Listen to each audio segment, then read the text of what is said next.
What's up, everyone, and welcome back to the channel. Let's dive right into our first news. Max finally explained why he isn't as excited as everyone else about the historic White House event that fighters across the roster are begging to be part of. Even though the idea is massive and the spotlight would be unreal, Max said the most important thing to him is his family. The event will only allow around 5,000 people in attendance, and Max revealed that his family wouldn't even be able to get seats. That alone is an emotional deal breaker. He said he would still fight there if the UFC asked because it's a huge moment for the sport, but he made it clear he isn't losing his mind over the opportunity like everyone else. For Max, family comes first, and if they can't be there, the excitement fades quickly. Max is coming off that huge win over Dustin Poirier, and he's already eyeing a rematch with Charles Oliveira. If that fight happens, the winner gets pushed straight back into the lightweight title picture. Meanwhile, the landscape around the current champion is getting a lot more interesting. A showdown between Ilia and Arman suddenly feels much more realistic than it did just a few weeks ago. Arman just picked up another big win, and with Ilia expected to return in February, many fans are already calling Arman the clear #1 contender. The timing lines up perfectly for those two to collide for the belt. Max went into more detail about the White House situation, saying that being the only American champion with the BMF title puts him in a strong position to be on the card, but it doesn't change his feelings. He talked about how he's worked his way up in the UFC and has grown used to having his family close, right there at ringside, cheering him on. The idea of fighting on one of the biggest stages in MMA history without them in the crowd doesn't sit right with him. Max said it would hurt to walk out and not see the people who've supported him his entire career. He also mentioned he's dealing with an injury and hopes to return around March or April. If the UFC decides to wait and place him on the June White House card, that would mean an entire year between fights since his bout with Poirier in June. Max made it clear he doesn't want to sit out that long if he doesn't have to. As for the rest of the division, things are heating up quickly. Arman's recent win in Qatar has fans buzzing about his chances against Ilia, and Ian Gary's victory over Bilal Muhammad has completely shaken the welterweight title picture, adding even more chaos to an already wild year in the UFC. And before we continue, make sure to leave a like on the video and subscribe to support the channel. Moving on to another news, Georges St-Pierre has fired back at critics of Islam after the UFC 322 main event, making it clear that many people don't understand the art of fighting. Islam put on a dominant performance against JDM at Madison Square Garden on November 15th, capturing a second division title and solidifying his place among the best in the sport. But despite his clean technical win, some fans and analysts complained that the fight went to a decision instead of ending in a finish. St-Pierre, who was cageaside for the event, strongly disagreed with that narrative. Speaking on Adin Ross's podcast, he said he witnessed everything firsthand and was blown away by how flawless Islam looked throughout the entire 25 minutes. He emphasized that Islam barely took a single clean shot and controlled every moment with elite precision. For St-Pierre, anyone criticizing that performance simply doesn't grasp what high-level fighting truly looks like. I was there. I witnessed his performance last Saturday. It was freaking brilliant. Unbelievable. I don't think he even took a punch. It's unbelievable. A lot of people that were there said, "Oh, it was a decision." People who say that, I am sorry, they don't know the art of fighting. They have no idea. They don't understand the art of fighting, St-Pierre said, making his stance clear and refusing to downplay what Islam accomplished. He also acknowledged that while the fight didn't end with a knockout or a highlight reel submission, the context makes Islam's win even more impressive. Moving up a weight class is already a dangerous challenge, but stepping into a new division and beating the reigning champion adds an entirely different level of difficulty. St-Pierre pointed out that maintaining speed, timing, and defensive sharpness while fighting naturally bigger and stronger opponents is something only a handful of elite fighters can do successfully. His performance was freaking amazing. Yeah, the fight was not a flawless victory with a crazy submission or a knockout, but going up in a weight class and beating JDM like he did is freaking hard, he added, praising Islam's composure, fight IQ, and ability to neutralize every threat JDM brought to the table. In the eyes of one of the greatest fighters of all time, Islam delivered a masterclass. Moving on to another news, Dan Hooker is keeping his spirits high after a rough weekend in Qatar, where he stepped in against Arman in the main event and took a tough loss. Arman dominated the fight from start to finish, controlling every moment before locking in an arm triangle choke in the second round that forced Hooker to tap. But despite how one-sided the fight was, Hooker isn't dwelling on it or feeling sorry for himself. Instead, he's cracking jokes and already calling for his next matchup. Hooker said he went straight to the hospital after the fight, got scanned, and luckily everything came back clean. The doctors told him his nose was broken, but Hooker laughed and said that happened at the weigh-ins, not during the fight. He explained there wasn't much to break down because he swung big at the #1 fighter in the world and came up short. In his words, "He's good. What do you want me to say?" He made it clear he's not dealing with any serious injuries. His hands are fine, and he's ready to get back in the cage as soon as possible. He even revealed the moment he got a call from Hunter Campbell. Hooker picked up with a sad face, and when Hunter asked if he was all right, Hooker immediately joked, "Moicano sucks. Let me give Moicano a hiding. Let's have an old man fight." He said he knows what the loss means, and he's not trying to hold up the division. He's prepared to fight down in the rankings, and Moicano is the guy he wants next. Renato Moicano is currently on a 2-fight skid, losing to Islam in January and then Benil Dariush in June. Hooker thinks a fight between them makes perfect sense, especially with the UFC rumored to return to Australia in February. He said he'd love to compete on the Sydney card, and Moicano in Sydney is exactly what he wants. Hooker believes it's a fun matchup, not just inside the octagon but outside of it as well, where both guys can go back and forth and build hype. He even joked about how both of them got cooked, saying Islam cooked Moicano and Arman cooked him, so now they can have a cook-off of their own. And Moicano seems more than willing to accept. After Hooker's call-out hit social media, Moicano responded by calling him easy money, making it clear he's ready for the matchup. Moving on to another news, Robert Whittaker steps in to defend Khamzat and Islam after both were criticized for what some fans called boring championship performances. Despite dominating their title fights from start to finish, neither secured a stoppage, which led parts of the MMA community to label the wins underwhelming. Whittaker pushed back strongly on that narrative during the latest episode of his podcast, saying people have no idea how impressive it actually is to dominate another world-class fighter for almost 25 minutes. He explained that when you're fighting champions or elite contenders at the highest level, shutting them down everywhere is insanely difficult, and doing it round after round is even more remarkable. Whittaker emphasized that fans often forget how high the level truly is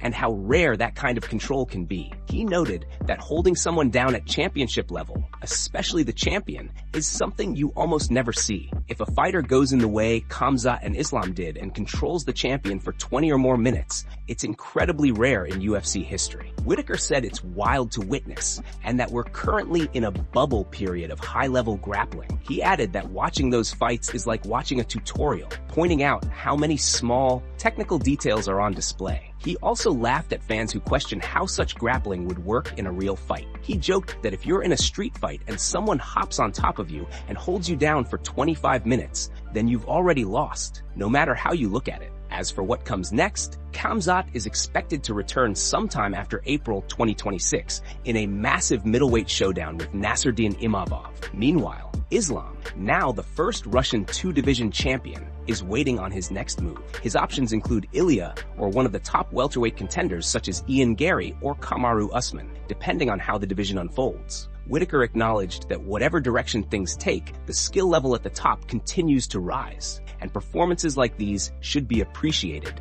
rather than dismissed. He reiterated that people underestimate how difficult it is to execute that level of dominance. Whittaker believes fans are too quick to call something boring without understanding the technique, the control, and the discipline required to neutralize another elite athlete for nearly half an hour. He said the sport is evolving fast, and fighters like Khamzat and Islam are pushing the limits of what's possible inside the octagon. Moving on to another news. Islam opened up in a new interview with a Russian outlet, speaking honestly about a potential move back down to lightweight, a super fight with Ilia, and who he believes is truly next in line for his welterweight title. He made it clear right away that a fight with Ilia at 155 is not happening unless the UFC puts a major offer on the table. Islam explained that he is not a young fighter anymore, and every cut to lightweight takes a serious toll on his body. Dropping down to 155 is nothing like it used to be, and for him to drain himself again, the UFC would need to give him something massive. If the promotion doesn't bring a big offer, he is staying at 170 without hesitation. When asked about the next challenger for his welterweight belt, Islam said the picture is finally starting to clear up. According to him, there are 3 or 4 real contenders in the mix, and he expects the UFC to make a decision within the next 2 weeks on who gets the shot. He kept things calm and straightforward, saying he is ready for whichever direction the division moves. Islam also reacted to Ian Gary's performance at UFC Qatar, saying Gary did not surprise him at all. But if Gary surprised the UFC, then it's possible the promotion might push him into the title conversation. Islam then addressed Shavkat Rakhmonov and the situation surrounding his long absence. He pointed out that Shavkat has been out for more than a year, and it becomes difficult to justify giving someone a title shot when they've been sitting out that long due to injuries. Still, Islam didn't dismiss him. He said that if Shavkat recovers and the UFC decides he is the right challenger, he has no problem taking that fight either. For Islam, the key is that the division keeps moving,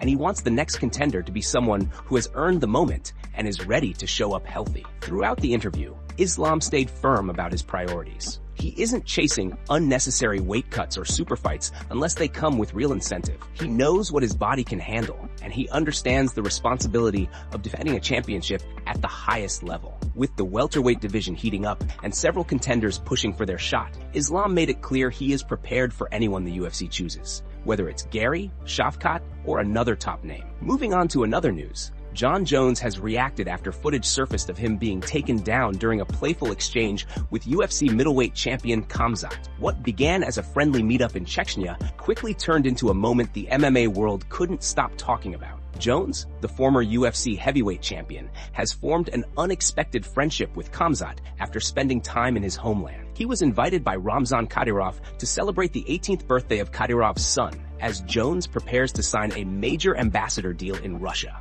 During his visit, Jones shared that he got to shoot exotic weapons, including an RPG, and enjoyed hospitality that made him eat like a king. But the moment that truly caught fans' attention came from a video showing Jones linking up with Khamzat, who was born in the Chechen Republic but now trains out of the UAE. The two engaged in a light-hearted grappling exchange, but viewers were quick to notice that Khamzat, known for his explosive ground game, managed to shift the heavyweight legend off balance and send him to the ground. Reacting online, Jones praised Khamzat's physical condition and intensity. "Khamzat is a real fasho," he wrote on X, acknowledging just how powerful the middleweight champion felt during their interaction. When a fan asked whether the takedown was real or staged, Jones didn't hesitate. "Yeah, that takedown was legit," he replied. He explained that Khamzat was in tremendous shape, and with the two of them grappling on concrete, there was only so much he could do without risking injury. Still, he made it clear he enjoyed every moment, calling Khamzat an incredible host and saying he'll never forget his time in Chechnya.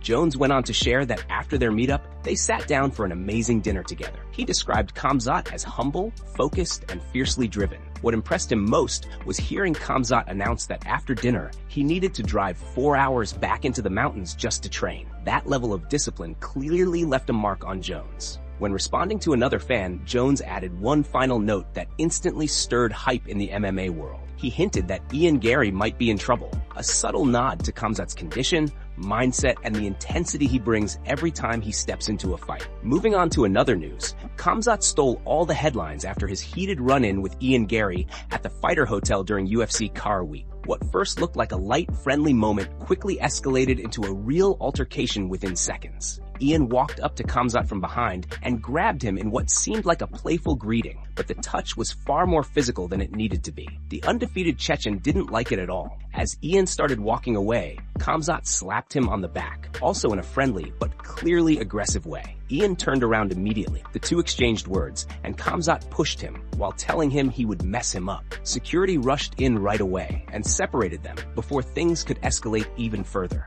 Dana finally reacted to the situation and addressed what went down. He said UFC staff and matchmakers are getting tired of these hotel hallway run-ins, especially since they seem to involve Khamzat far too often. Dana also hinted that something else happened backstage that hasn't been revealed to the public yet, suggesting that this incident was only part of a bigger problem. According to him, every card seems to bring another heated moment, and the team is frustrated with having to deal with these situations behind the scenes. Meanwhile, Ian is coming off a massive win over Belal Muhammad and is using every interview to call out Islam for a welterweight title fight. He is now riding a 2-fight win streak over Protest and Belal, and he feels completely justified in pushing for a title shot. Ian believes he has earned it, and with all the momentum he has, he isn't letting the opportunity slip away without making noise. Dana continued speaking on the matter, saying that the matchmakers aren't big fans of the Holloway chaos or the drama that keeps happening around Khamzat. He admitted that he doesn't even know how the UFC managed to stop this situation from getting worse, and he acknowledged that they didn't do a great job preventing it in the first place. Dana made it clear that the behind-the-scenes tension was worse than what the public saw, and the organization is trying to tighten things up moving forward. The altercation added yet another chapter to the ongoing tension between Khamzat and several top welterweights. With Ian pushing hard for a title shot and Khamzat always in the mix for major fights, emotions continue to run high around the division. That's it from MMA Pulse News. Thanks for watching. Don't forget to leave a like and subscribe for your daily dose of MMA news.